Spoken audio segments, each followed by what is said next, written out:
Lord Jesus, thank you for forgiving all my sin.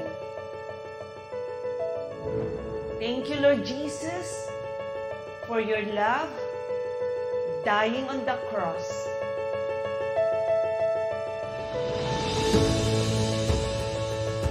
Lord Jesus, be my Lord, be my Savior, and be my Master. Thank you, Lord Jesus. Holy Spirit, thank you for your fellowship right now.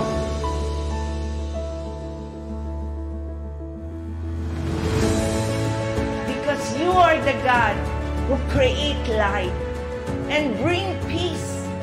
You are the God who establish everything, Lord God. Protect every one of us. Make your face smile upon every one of us. Bless every one of us and keep us. May you lift up your countenance and give everyone your shalom. Please seal our prayer. The glory, honor, praises, power belongs to you before all time, now and forever. In Jesus' wonderful name, amen and amen. Praise the Lord.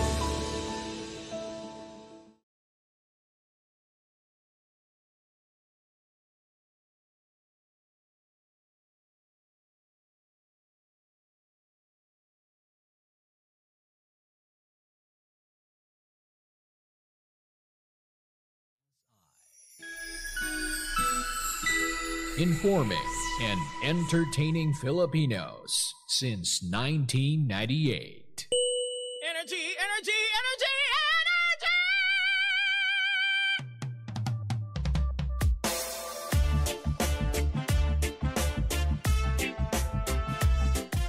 Same, pero iba.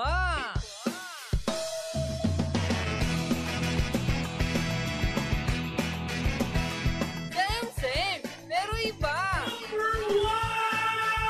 Energy FM. Araw at gabi mo'y tunay na sasaya dito. Sagot namin, tugtugan, kantahan, walang patid na tawanan at kulitan. Huwag mong sabihin radyo, sabihin mo number 1 Energy.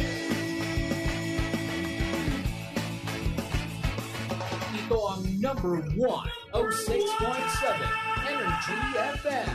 Sa bahay, opisina, kotse, taxi at jeep. What? Tricycle, FX, basta masigip. Okay, ah. Palengke, internet, plaza, karinderya.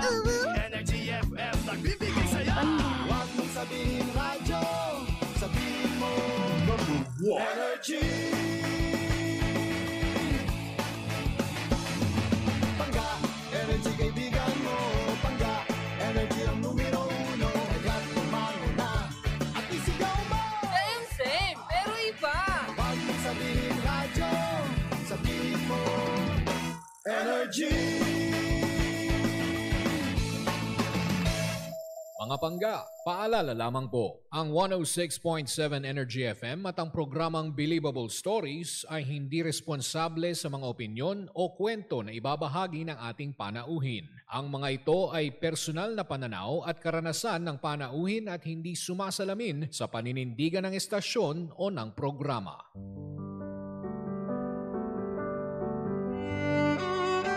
Believable Story, mga kwento. Naranasan kong ma-discriminate ng sarili kong pamilya. Ang hirap, no? Kasi lumaban ka naman ng patas pero iba yung tingin nila sa'yo kasi PWD ka. Buhay. Hindi madali na malayo sa pamilya.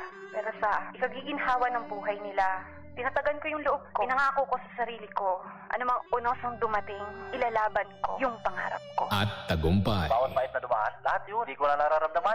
Kasi, andito na ako eh. Naabot ko na. Ginapang ko to bang para kang laging umakit ng mundo. Pero, nung dumating na yung takdang oras para sa akin, napasalamat Lord talaga ako para sa kanya lahat ng ito. Thank you, Lord. Believable Stories. Kwento Buhay. at tagumpay Inspirasyon sa bawat kwento. Believable Stories. Mga pangga, sa programang ito, walang format ang success. Walang formula, kanyang-kanyang diskarte, kanya-kanyang tirada. Ikaw, ano ang believable story mo? Believable. Simula at pangarap. Lumaki sa Tacloban, Leyte, kung saan ay 5 taong gulang pa lamang ay hawak na niya ang mga plastic at sibuyas na itinitinda sa palengke. Naranasan din niyang magbenta ng itlog at soft drinks sa bus terminal. Kasabay ng kanyang pag-aaral, bata pa lang malinaw na sa kanyang pangarap ang maiahon ang pamilya at mabago ang ikot ng kahirapan. Pagsubok at pagbangon. Halos 2 dekada siyang nagtatrabaho sa BPO. Akala niya doon na siya magre-retiro. Ngunit isang araw, natanggal siya sa trabaho.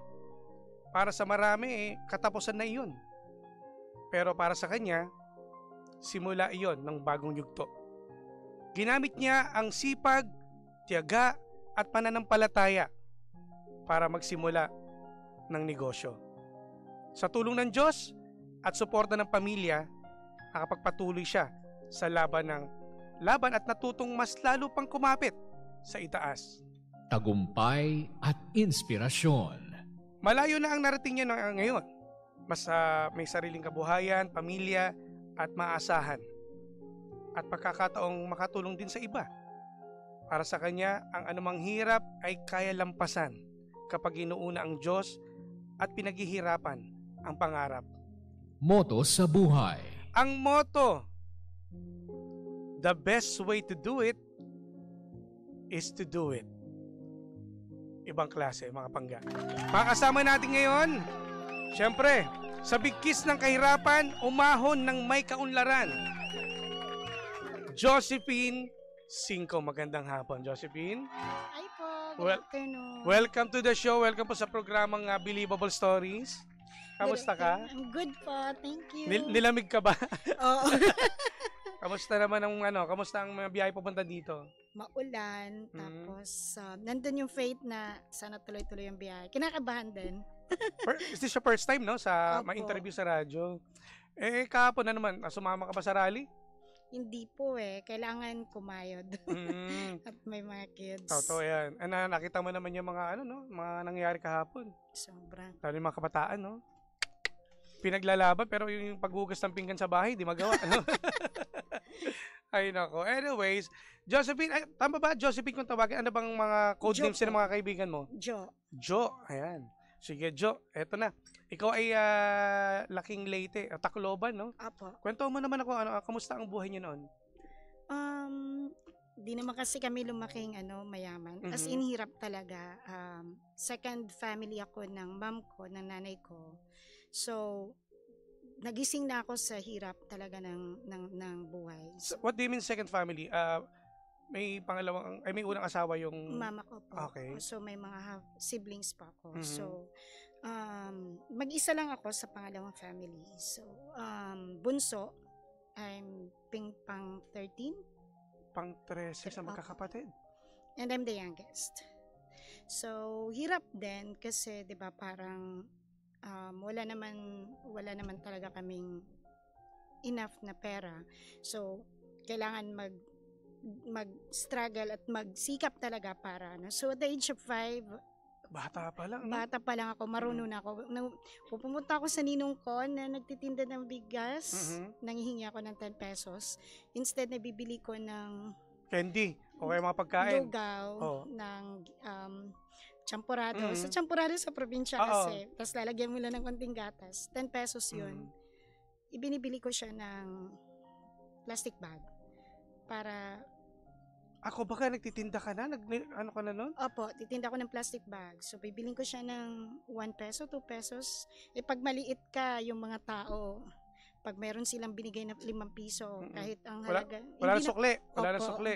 Pero tanong ko lang muna bago lahat. So, pangalawang second family kayo. Opo. So, yung una, wala na? Hiwalay yung mother mo? Opo, sa una niya. So, wala namang problema? Wala. So, ngayon, etong kasal naman to, yung parents mo? Hindi po. Hindi. Opo. So, kasal siya sa una pero maayos naman silang, wala namang problema. Nung naghiwalay at kayo kasama? Hindi ko po na talaga nakilala yung husband niya kasi malayo. So parang yung Tacloban kami, tapos yung una niyang family nasa Burawen. Malayo. Opo. Parang 2 hours drive from Tacloban. So sa bagay kasi sa 5 taong gulang wala ka pa masyadong idea Opo. sa nangyayari. Pero inobliga ka ba ng parents mo na magtinda ka, kumayod ka kaagad sa murang edad? Hindi po kasi nandun yung mindset ko. Bata pa lang ako, lumaki po ako, baby ako, pinanganak ako sa Cariton. Mhm. Okay. Menopausal baby ako. Sinabi sa'yo ito ng magulang mo? Opo. At saka yung mga katabing tindahan namin. Na parang ito yung batang palengke. Talagang Okay. lumaki sa palengke. Yung mama ko kasi menopausal baby ako. So yung gatas hindi galing sa ano niya. Sa kanya. Nanghihingi siya ng gatas, nilalagay sa plastic bag. Ay, sa plastic na labo. Oo. Tapos binubutasan yun. Tapos doon Opo. ipapaano sa'yo? Even breast feeding bottle, hindi namin afford yun. So, Sa plastic? Plastic po. Kunikwento yun ng mga katabi namin. Oo. So, nandun yung sobrang pasasalamat ko sa nanay ko kasi kahit ganun kahirap, pinili niya na ituloy yung sa akin. Kasi nung bata, kung sa 5 taong gulang ka, syempre tayo mga bata may pangarap. Anong pangarap mo muna noon that time? Maging teacher. Okay. Maging teacher kasi akala ko yun naman talagang gusto natin maging maayos na trabaho, may ideal ka. May ahon ng pamilya, no? So, eto nga, sa hirap nga ng buhay, dahil nagtitinda ka, hindi mo na-enjoy yung pagkabata mo. Hindi ka nakapaglaro kasi sabi mo, 5 years old pa lang. Never ka ba nainggit sa mga kabataan o kapitbahay nyo doon? Naglalaro ako pag nagtitinda. Ginagawa kong Pinagsasabay laro. mo? Pinagsasabay ko siya. Pero hindi ka ba natanong na makalaro? Ba't ikaw nagtitinda, kami naglalaro? Wala akong ganong usapan kasi laking palengke po ako So, nakasanayan mo na. Nakasanayan ko po. Gigising ako, nasa palengke kami. Uwi lang ako ng bahay para maligo kasi may pasok ako. Anong pinagkakabala ng nanay mo? Nagtitinda po ng prutas, tapos minsan nagtitinda ng coffee. Sa mga palengke, di ba may mga nagtitinda ng kape, di-deliver sa mga nagtitinda, yun po. Tapos hindi sa pinilit ako. Pag lumaki ka kasi sa hirap, matututo kang dumiskarte. Diskarte po talagang kailangan. Nagtitinda ka at the same time nag-aaral ka Opo. ng elementary. So, bukod sa pagtitinda mo ng mga plastic yan, ano pang mga pinag-ano mo nun? Nung nagkaroon kami ng pwesto sa bus terminal, nagdadalaga na ako Pero hindi ako nahiya magtinda ng soft drinks. Naglalako ako ng soft drinks. Sumasampa ako sa mga bus. Nagtitinda. Talaga? Opo. Yung mga usual nakikita natin na... Opo. Sumasampa ako sa bus. Di ba sa bus terminal ng Tacloban kasi, may mga nakapilang jeep, bus. Sumasampa po ako doon. Bago umalis, di ba? Siyempre, aalokay mo na sila. Ikaw lang mag-isa? Wala kang kasama? Wala po. Tapos yung nanay ko, nagtitinda ng mga soft drinks, So, para kumita siya ng malaki, kumita kami. Kasi nabubuhay kami yung, gano'n ang parang uutang sa Bombay, tapos babayaran. Paano mo masasabi na napakahirap ng buhay nyo? Kailangan magtrabaho para makapag-aral. Hindi ba kayo nakakain ng kompleto sa isang araw? Nakakakain kasi yun naman ang maganda sa nanay ko. Pinipilit niya talaga na may bigay yung mga pangangailangan pero hindi yung buhay na ideal para sa bata. Yung kakain ka nang wala kang iniisip. Kakain ka, kailangan bago magtinda. Minsan nakakalimutan naman na kumain kasi nagtatrabaho ka. Ano pinakamasarap na kinain mo during that time, nung bata ka? Masarap na sa'yo? Dunkin Donut. Yun na yun? Opo. Yung, ihingi ko pa yun sa nanay ko. Yung, that time, 25 pesos siya. Yung Dunkin Donut na may chocolate. So, pag sasabihin ko sa nanay ko, pag nakatinda ako ng 2 tray ng itlog, bibili ako ng donut. Yun na ang pinaka gustong-gusto mo makain. Hindi ka ba nagtampo sa magulang mo? Ba't ito yung buhay natin? Hindi. Kasi hindi naman nila choice yun Pinagpapasalamat ko pa rin na kahit tirap, tinutuloy nila. Parang tinuruan niya ako hindi gumawa ng mga gawaing bahay Tinuruan niya ako paano dumiskarte, paano gawing 100 yung 10 piso. Nakita ko paano dumiskarte yung nanay ko na talagang kumikita siya ng para gumagawa siya ng tama. Oo. Yun naman ang importante. Kumbaga, at Tuturo- least may income pa rin, ano? Opo. Dumidiskarte yung nanay ko kahit wala kaming pera, nakakapagtinda kami. Didiskarte siya, kukuha siya ng ibang paninda sa ibang katabing tinda. Tapos, ang palagi kong natatandaan sa kanya, mag-aral ka, kahit anong hirap. So, itong time na to, yung mga sumasampa ka na sa bus, ilang taong ka na nun? Mga 10, 9, Okay. hanggang sa kahit nagdalaga po ako, nagtitinda pa rin ako. So, ano pa yun? Mga ibang mga tinitinda mo? Una, mga plastic, tapos soft drinks, ano pa? Sa palengke po, madaling araw, nagtitinda kami ng kape, diba? Kumukuha ako ng mga kalamansi. Sa Tacloban, sa palengke, kilala pa ako sa palengke ng Tacloban. Kahit ngayon na... Kilala ka? Kilala pa rin Dahil? po. Dahil laking palengke pa ako. Nag-asin ko. Kasi nakita nila, bata pa lang, doon ka na. Opo. Tapos umaangkat ako pag... alas 2, gising na po ako. Kahit nag-aaral ako noon. Alas 2, gigising ako. Kukuha ako ng paninda sa mga... Paano mo na pagsasabay? Ang hirap ha. Bilang sa edad na, kumbaga, kabataan pa mag-aaral, tapos nagtitinda ng madaling araw. Ayoko gising. pong maranasan na magiging pamilya ko. Kasi ang mindset ko noon, ayoko tumanda na mahirap. Kailangan, hindi man ako yumaman, pero ayokong maranasan yung nararanasan ko ngayon. Iibahin ko yung buhay. Takbo ng buhay ko. Nasa choice pa rin kasi natin yun eh. So, nung high school, doon, kumbaga, ano na yung mga pinagkakabala mo? Titinda-tinda pa rin po.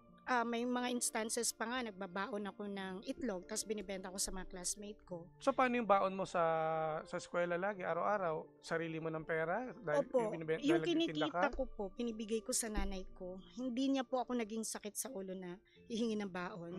Hanggang sa nag-college ako sa UP Tacloban. Yun, hindi rin ganun kadali ang kolehiyo. Biology. So paano mo na kumbaga lumakas ang loob mo na doon ka mag-aral? Nakikita ko kasi na the only way na maiahon ko yung sarili ko is kailangan ko makapagtapos. Kailangan kasi gusto ko maiba yung takbo ng mundo ko. Maiba yung takbo ng buhay ko, maging maayos. Scholar po ako ng UP Tacloban, biology course. And then malaking bagay yung nakukuha kong stipend. Bracket 1 kasi ako dun eh. Opo. 46 pesos lang ang tuition. Tapos may allowance na 3,000 way back 2000. May allowance po ako monthly. Kumbaga at least kahit paano napupunan, no? Yung tatay mo, never bang kinamusta kayo? Kasama po namin siya. Anong ginawa niya? Siguro na sanay, yung tatay ko maayos naman pag hindi lasing. Bakit pag lasing siya, ano gali? Iba, siya, hindi siya nabubugbog ng asawa, pero may sarili siyang mundo. In a way na paano may sarili mundo? Hindi siya nagsasalita? Wala siya pakialam sa inyo?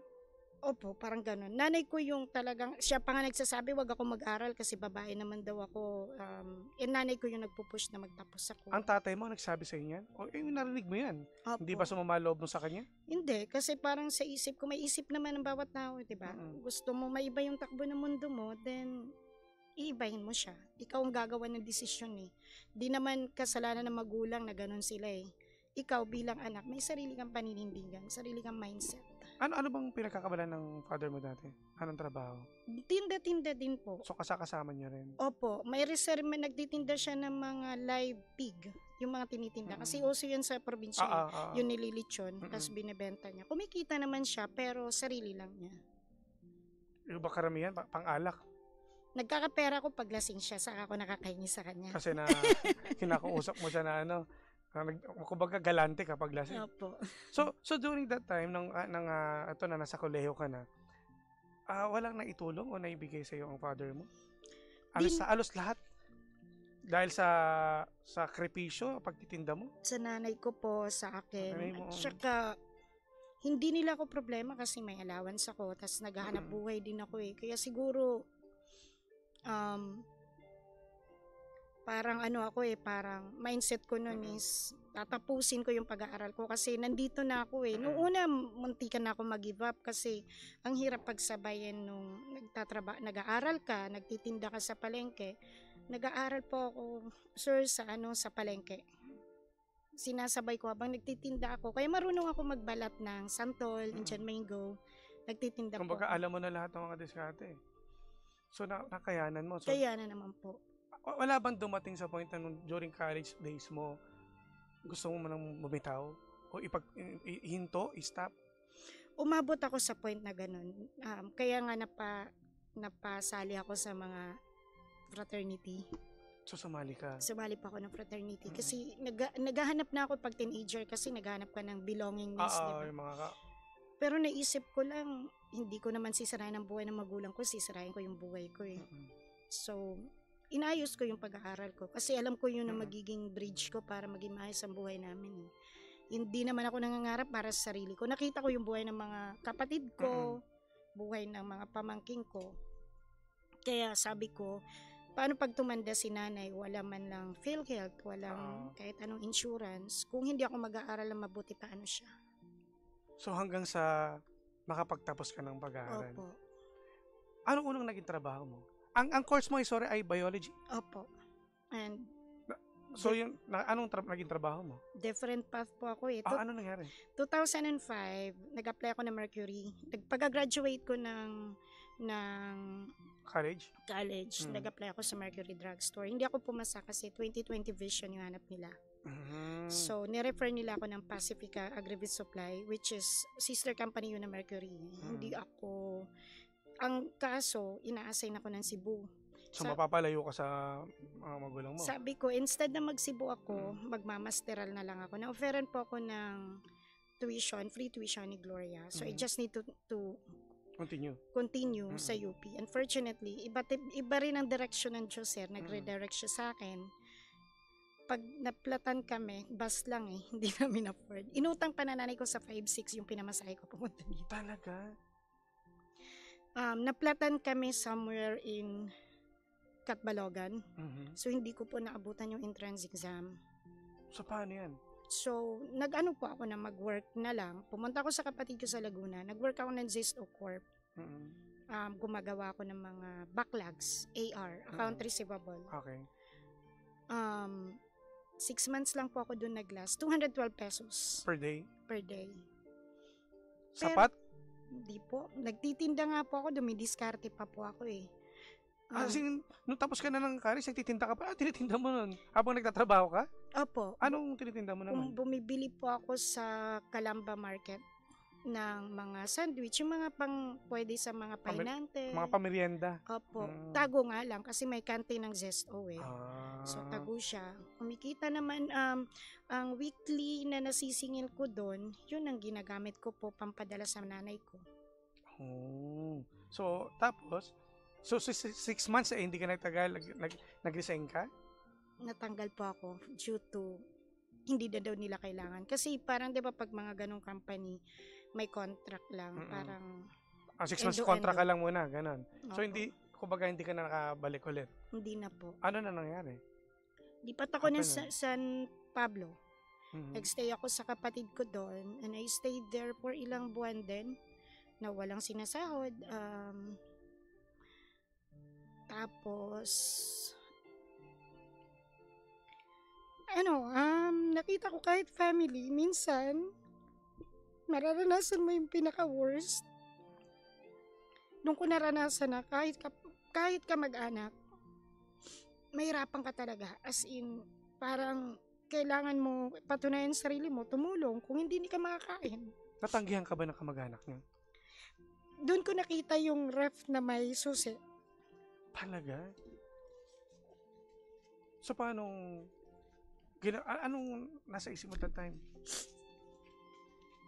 Ayoko maranasan yung ganung buhay na di ko mabigay sa nanay ko, matanda na siya, tapos hindi ako nagsusumbong sa nanay ko. Parang limited lang na yung sa rep nila may padlock, so hindi ka pwedeng kumuha na kung kahit anong gusto mo dun. At naintindihan ko kasi hirap din sila sa buhay. Naintindihan ko po siya, sobra. Kaya nag-decide ako, may pinag-aralan naman ako, nagmakaawa ako na alis ako doon, lipat ako ng Pasig. So from doon, sa Pasig naman, sino naman ang pinuntahan mo doon?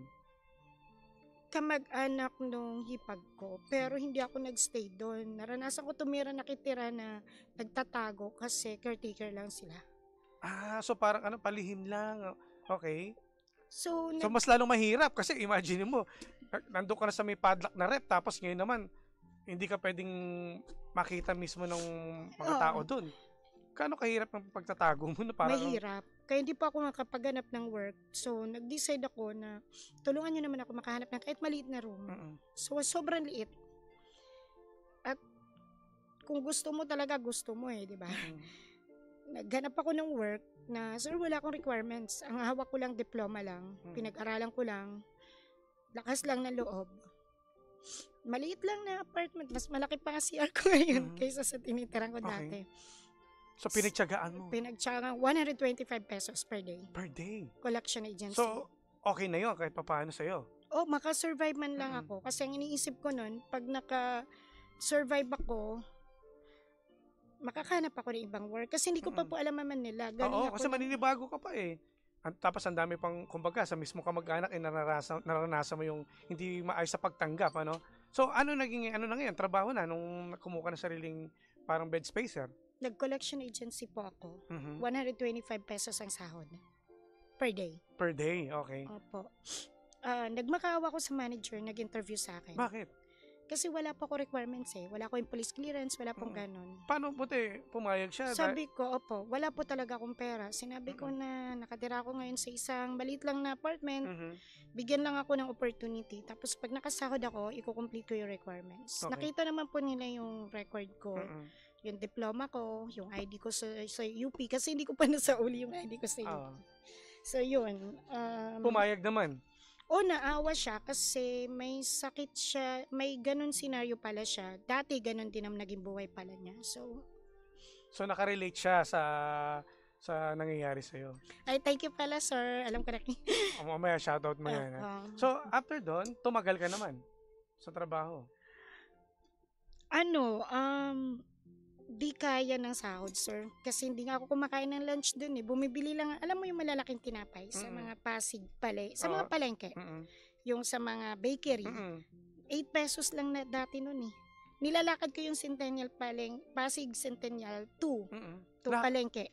Malayo yun Opo. Malayo yun. Kasi 12 pesos ang pamasahe ng tricycle. Tapos from palengke to Ortigas, yun ang ginijip ko po. Kasi 8 pesos lang. Nangihinahi ako sa 4 pesos kasi pwede ko na siyang ibili ng tinapay, ganyan. So, naranasan ko maging pretentious. Grabe, yung pinagdaanan mo. So, hindi sakto yung kinikita mo, although mabait naman yung boss, dahil nga pinagbigyan ka dahil sa mga requirements mo. So, umalis ka ulit? Na-meet ko yung isa kong friend, barkada ko talaga to sa Tacloban. Yung governor pala namin doon, mayroong company dito sa Manila, Basic Pay. Okay. So, tinawagan niya yung governor namin, sabi na dito si Joe, walang maayos na work, papasukin mo sa company mo. Kinabukasan, pumunta ako, tanggap agad ako, in-interview, parang formalization lang. Pinag-start agad ako. Tamang-tama kasi parang blessing din. May plano talaga yung Diyos. Tinanggap ako dun, sir, na wala ring requirements. Basic pay sila. Pero mas mataas na. So magkano na pang per day nun? 450 plus okay na. overtime. May overtime may OT pa. Okay. Opo. So malaking bagay. Nakapagpadala ko, nakalipat ako ng boarding house na may maayos na natulugan. Hindi na kasi laki lang ng CR lang, May kumot, nakabili na ako. So yung time na nakakaramdam ka na ng ano na iisip mo? Sir, una kong sahod doon, binili ko ng cake na red ribbon. Isang malaking red ribbon. Kasi ito yung paborito mo. Yun kinikrave ko ever since nag-work ako ng collection agency. Talaga? So, yan dito ka sa Manila, paano, inisip mo ba yung parents mo? Teka, eto na, may malaki-laki na kinikita mo, nakapagpadala ka ba sa kanila? Kahit nung nasa Laguna po ako, sir, nagpapadala ako. Kahit maliit lang yung sahod mo? Kahit 125 lang sahod ko, hanggang sa nakapag-work ako dyan. Nagbibigay ako, hindi kalakihan, pero nag-aabot ako kahit papaano. So, etong work mo na to, tumagal ka na dito? Opo, naglast ako doon ng 1 year. But 1 year? Opo, okay. 1 year. Pero nagkaroon ako ng issue. Nagka-problema. Parang hindi ako makapagtrabaho na maayos. Ba't ano nangyaring issue? Nagkaroon ako ng boyfriend doon. Ayun na. Okay. So, ito na pag-uusapan natin ngayon. So, dito na tumibok ang puso mo. Oo. Nagkaroon ako ng boyfriend doon. Kababayan o Ka-work. ka-work? Okay. So, issues, conflicts sa barkada, sa tropa. Hindi kasi ako... Tsaka bawal lang sa company, di ba, na magjowa? Hindi po. O, paano nangyari? Di kasi ako pala inom eh. Hindi naman ako umiinom, di ako matropa. Gusto ko nasa bahay lang, ganyan. Di ko nakakasundo yung mga kaibigan niya. So, nag-decide na lang ako umalis po doon. Sa company? Nag-apply ako ng BPO, saka pumasok ako sa BPO. So, hindi kayo nagtagal nung... Hindi rin, mga 6 months. So durog ka nung nag-resign ka doon at pumasok sa BPO? Hindi po ako nag-resign na wala akong kapalit kasi hindi ko po kaya. I mean, di ako nag-resign na wala pang ibang job.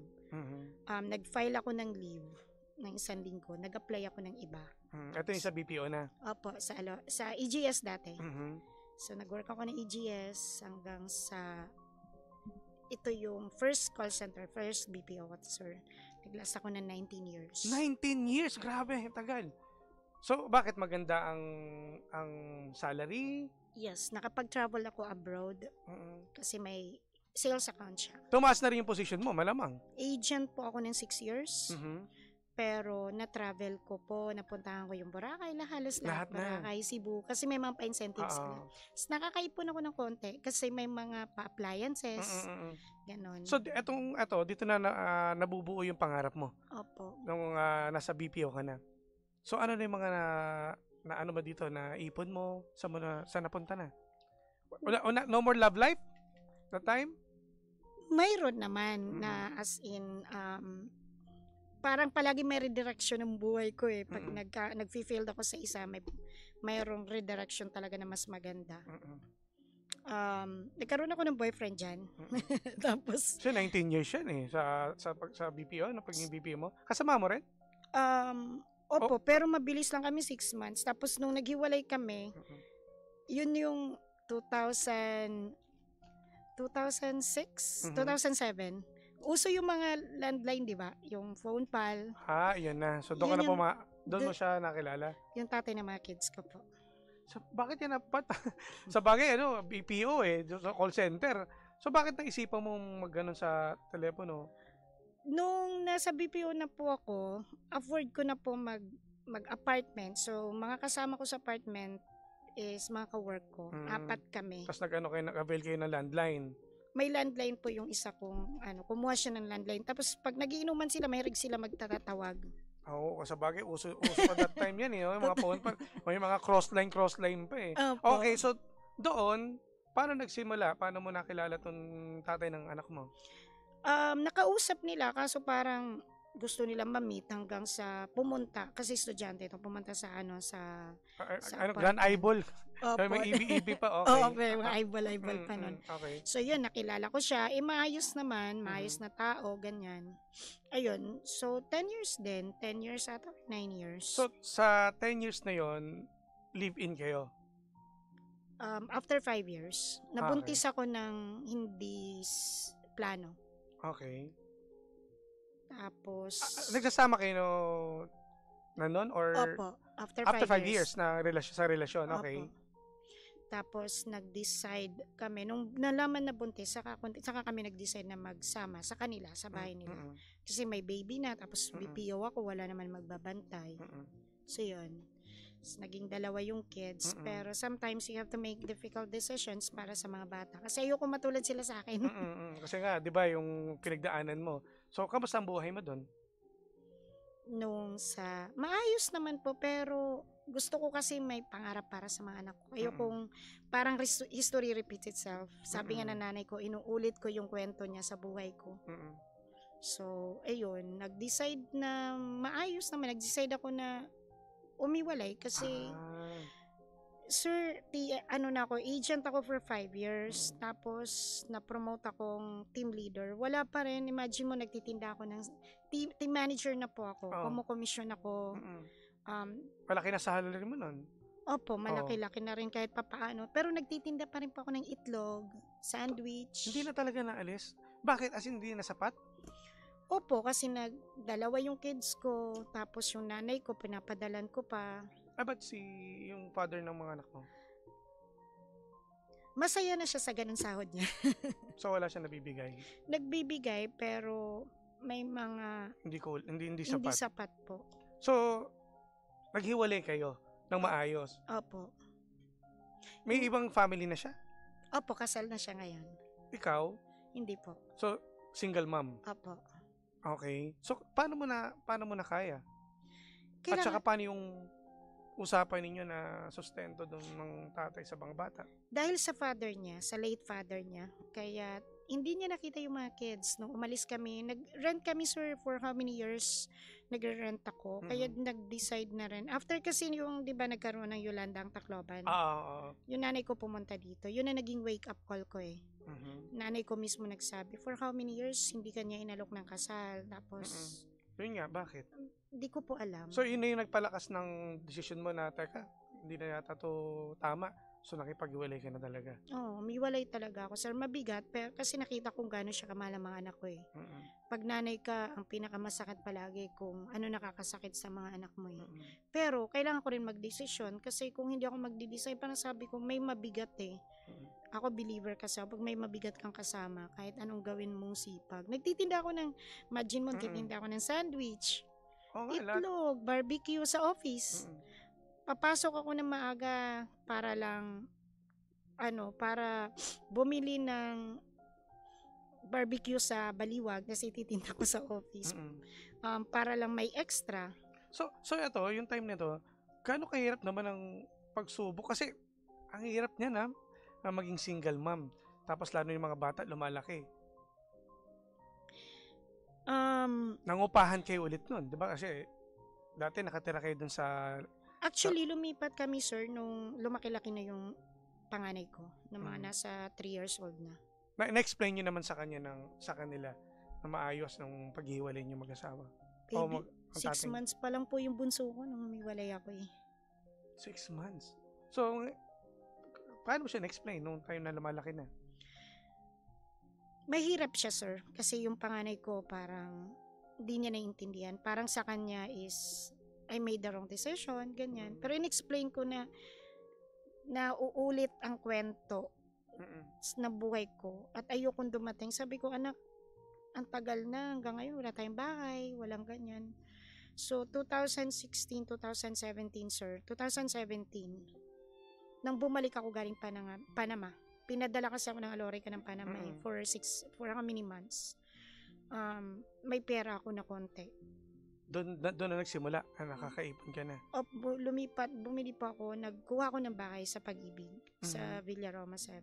Okay.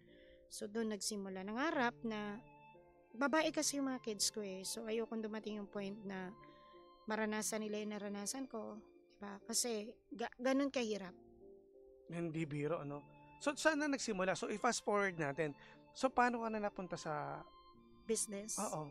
Kasi, ang layo ng pangarap mo na maging teacher, paano ka pumasok sa business? Well, although sabihin na natin, nagtitinda ka ng plastic ng bata. Kasi di ba, may priority mo is yung maging teacher, no? Iba kasi ang pangarap, sir, sa gusto mo. May mga pangarap ka na minsan kailangan mo i-set aside kasi may mas maganda pang ibibigay. So, nung nasa company ako, masaya na ako, sir, na-promote ako, nakuha ko yung position na hindi ko in-expect na makukuha ko kasi hindi naman ako kagaling talaga na mag-English and all. So, talagang sipag lang ang puhunan ko sa trabaho, sa tinagal ko. Kaya ako napopromote kaya ako magaling, hindi dahil magaling ako. Kundi masipag ako, may determinasyon, nandun yung sipag lahat. Masakit man, pero after 19 years, I lost my job. Nawalan ako ng work. Inalis ka o ikaw mismo nag-resign? Inalis pa ako. Sa loob ng 19 years? Bakit? Anong dahilan? Naging boss kasi ako dun eh. May mali ako, pero I've trusted the wrong people. Pero redirection yun ng Diyos eh. Sometimes ibibigay niya sa yung pinakamasakit na karanasan para ma-realize mo kung ano talaga yung plan niya sa'yo na maganda, di ba? Ako believer ako dun eh. Kasi nung nasa company ako, sir, nasa BPO, hindi ko inisip na seryosohin ang pagbibusiness. Pero nung nawalan po ako ng work, dun ko, yun ang pinagugutan ko. Nahirapan ako mag-apply nung una. Sabi ko, kung hindi ako gagalaw, hindi ako magdidiskarte.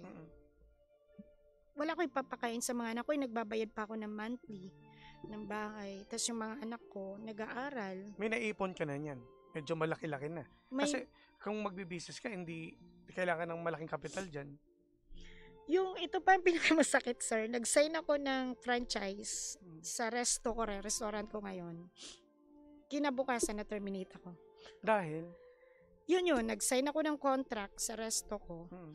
Kasi hindi ko in-expect na matatanggal ako sa work. Unplanned. So, paano nangyari? Credit cards. Nangutang ako, nag-loans. Diskarte talaga, sir. Sugal ang ginawa ko. Convert to cash and all. So, malaking bagay yung maganda yung credit mo. So, convert to cash and all. Nagsisimula pa lang ako, sir. Sabi nga, pag may plano ang Diyos, may plano. May mga lumapit sa akin na, baka gusto mo magtinda ng ganito. With just 100,000, 100 or 150K. Wala na kaming pera, wala na talaga. Kasi sagad na po ako, naiano ko na sa franchise. Sabi ko, paano ko matutuloy kung hindi ako gagalaw? Nagbenta ako ng mga gadgets, mga appliances, lahat. Sinabayan mo rin ng ganun? Habang naghahanap ako ng work.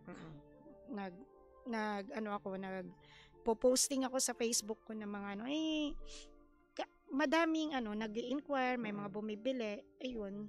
Nakaipon-ipon ng konti hanggang pinatayo ko na po yung toilets. Tapos, blessing in disguise. Ito, yung makikita natin mamaya sa live, yung restaurant mo na. Apo. Na wala kang partner dito solo Apo, mo. solo po yun. Okay. Tapos,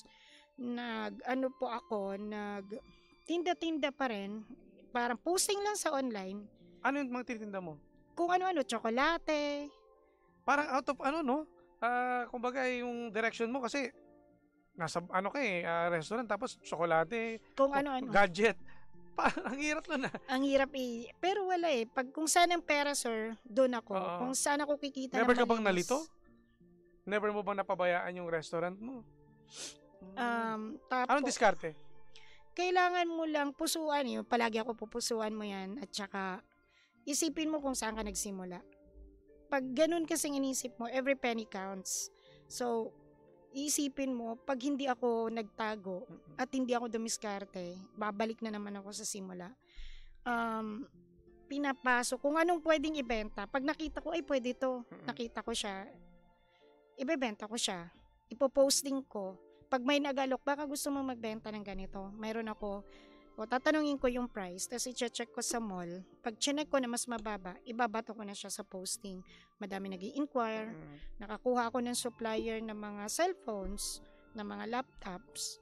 So, doon pinapaikot ko yung pera, sir. So, that time, di ba, ang dami mo nang ginawang diskarte sa buhay, kung ano mga binibenta mo na.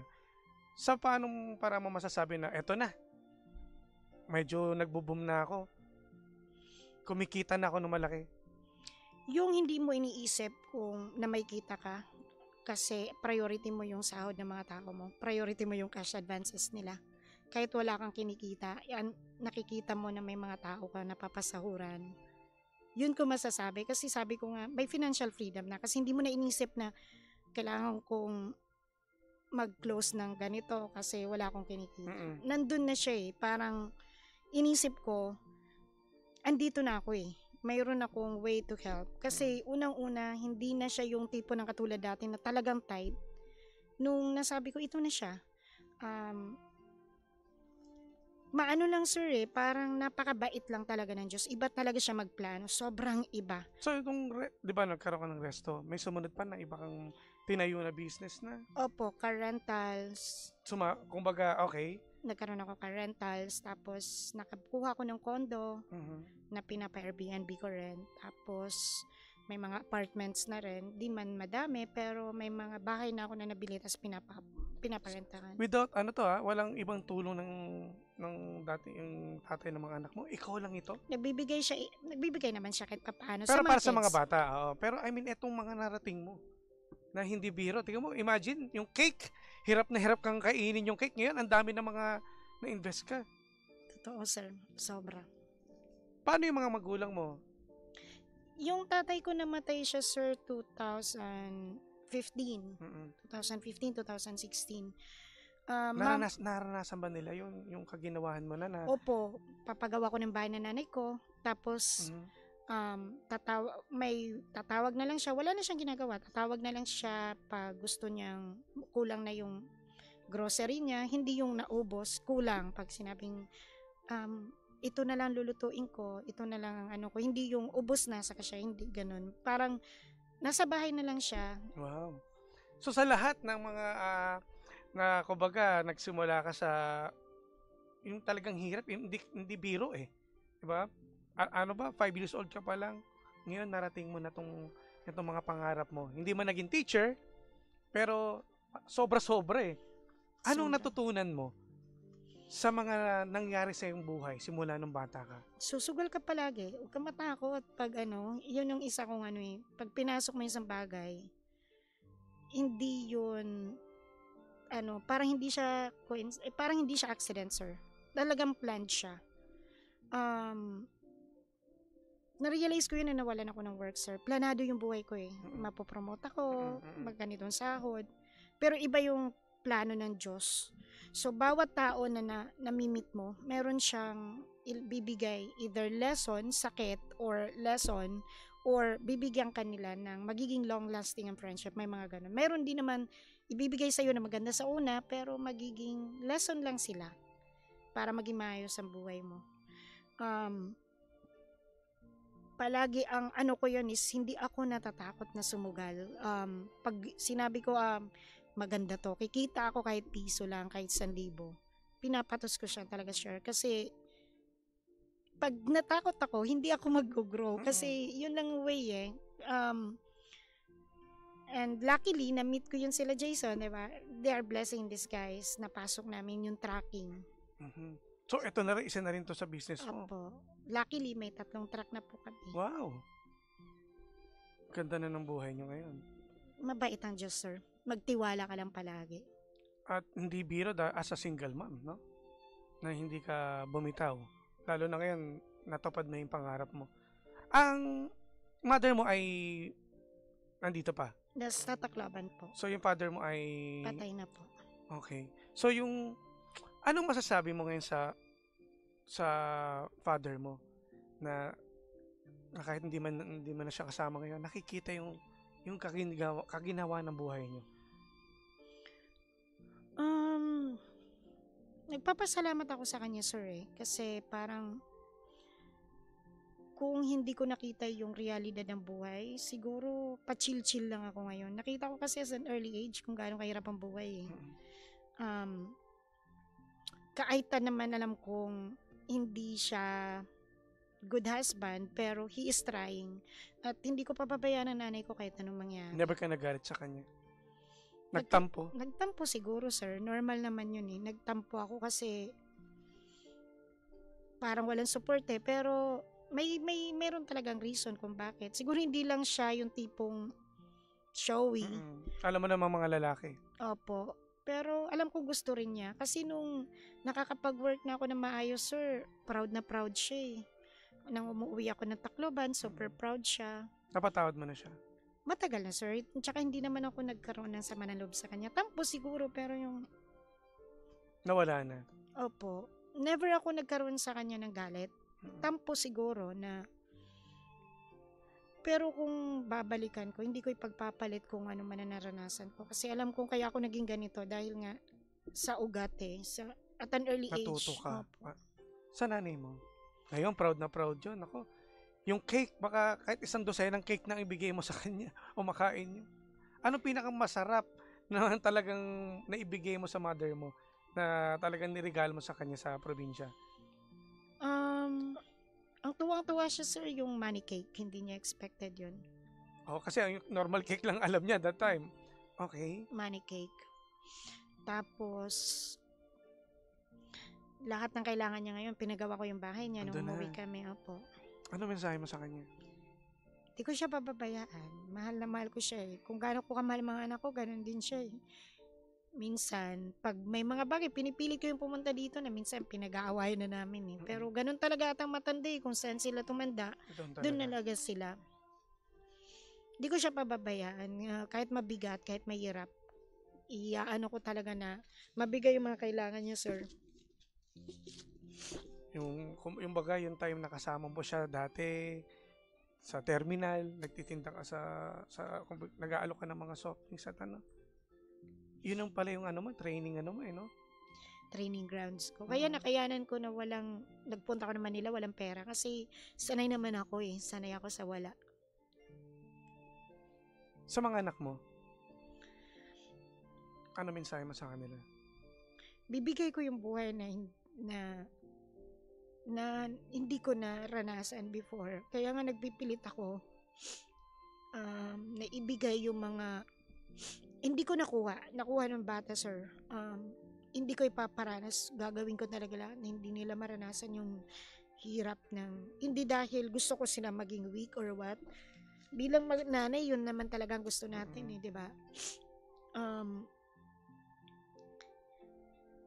Ibibigay yung buhay na maayos, kahit nakakapagod, kahit walang pahinga, basta mabigay lang yung mga kailangan talaga nila. May inspirasyon ka na ba ngayon? Kamusta ang love life mo? Kasi napag-usapan natin yung meron ba? O...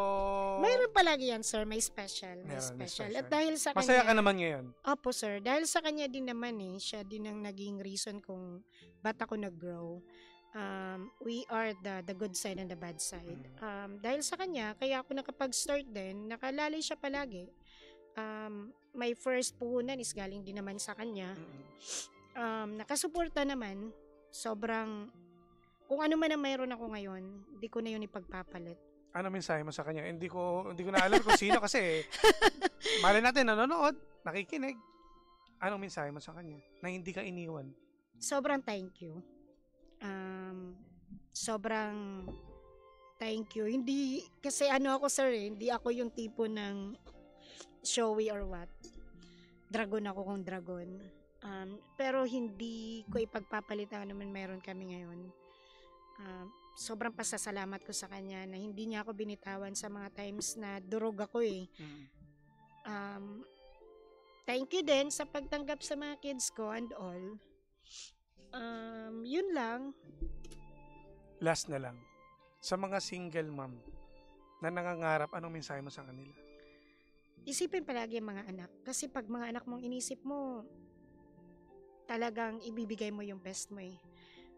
Kahit anong mangyari, pag inisip mo, ano bang maganda para sa mga anak mo, iisipin mo na maging masipag. Kahit napapagod na tayo, kahit nawawala ng pag-asa, pag inisip natin yung mga anak natin, talagang babangon at babangon tayo eh.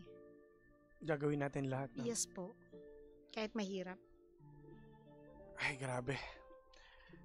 Ang haba. Marami pang gustong itanong pero kinapos tayo sa oras. Pero maraming salamat, Jo. Magang mata ni Jo, no? Kanina, saya-saya namin. Pero dahil dyan, eto, may bibigay kami sa inyo. Josephine Cinco, Miss Jo, para sa pagbabahagi ng iyong kwento ng sakripisyo at tagumpay sa programang Believable Stories na nagsilbing inspirasyon sa bawat pangga natin.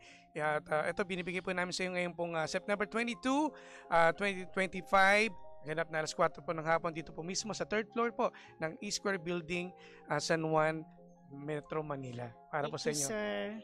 Salamat po. Baka po meron kayong gustong batiin, pasalamatan ng ating mga kaibigan. Yun, thank you Jason, thank you Clarissa, thank you sa mga friends ko dyan, tsaka sa mga kids ko, sa nanay ko. Di po niya alam na nandito ako. Yung mga shoutout niyo yung pangalan para baka mamaya yung magtampo sa iyo, yung mga kaibigan. Yung staff mo sa Tolits. Sa Tolits. Sa Tolits Peri Novaliches. Thank you sa mga tao-tao ko diyan. Salamat na nag-e-effort kayo. Sa mga gustong mag-rent ng condo. Ayan, sabihin mo na yung mga business mo. Dito na. Mayroon po akong maliit lang na condo sa Victoria Sports. You can check out our page, MSF Haven.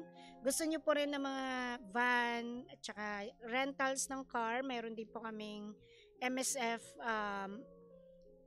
car rental. Nagki-cater po kami self-drive or gusto nyo po ng rental, meron din po. Sakto yan. Tapos yung mga nasa ibang bansa, meron ako MSF Connect.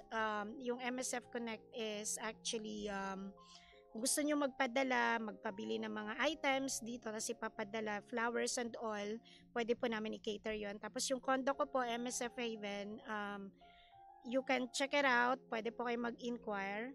And opening na rin po yung, pero ito po ay it's corporation. Apat kami na magkaka-business partners. Toilets Peri-Peri Centris. Uy! Ako dumadami na yung yung mga... Sige, ano ba yung mga Facebook page ninyo? Toilets Peri-Peri Centris. Ito yung Toilets Peri-Peri Novaliches. Opo. Yun akin talaga yun. Opo. Tapos Carva Rental if you wanted na mag self-drive or magkaroon ng mag-rent ng car. Pwede out of town, pwede yan. Opo. May driver din, may mga team buildings and all. Tapos, yung condo, yung MSF Haven. And of course, yung kung gusto po niyo na ng mga lipat bahay, may tracking din po kami. Pwede po yun. Tapos of course, pakisupport po yung bagong branch ng Toilets Peri-Peri Centris. Sana makabisita kami dyan. Opo. Pumunta kami dyan ha. Yung mga vloggers din kami. Iba-vlog namin yan. Thank you po. Sana ma-vlog po yung Toilets Peri-Peri Nova. Pumunta ka namin. Sige, pag nausap tayo mamaya. Ay, maraming salamat Miss Jo. Grabe naman. Napamaga ko tuloy ang mata ni Miss Jo ha. Bigyan niyo ng water to mamaya. Maraming salamat po. At mga pangga, isa na namang araw na talagang punong-puno ng inspirasyon sa kwento po ni Miss Jo sa kanyang believable story. Talaga naman sa programang ito, walang format ang success. Walang formula. Kanya-kanyang tirada. Kanya-kanyang diskarte. Ikaw, ano ang believable story mo? Believable. Mga bangga, magbabalik po ako at para sa ating mga babate, huwag kayo magtampo na. Sorry na ha. Mamaya po sa pagbabalik po, batiin natin ang ating mga kaibigan ha. Dito pa rin yan sa ating programang Believable Stories. Believable. Kasama yung Jimbo Luces DJ na si Jimbo. Dito lang sa same pero Iba! We are number 106.7 Energy FM. Bangga, kung sabing radyo, sabihin mo.